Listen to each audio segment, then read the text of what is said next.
निघाल्या करवल्या गोपान्याला असं घेऊन न्हाणी निघाल्या करवल्या गोपान्याला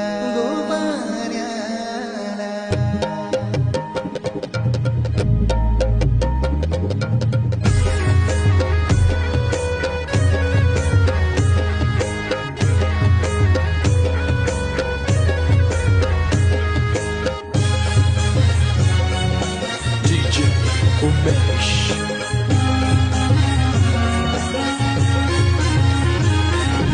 घेऊन न्हाणी निघाल्या करवल्या गोपान्याला घेऊन न्हाणी निघाल्या करवल्या गोपान्याला मानाचा मान देईन म्हणजे एक विरा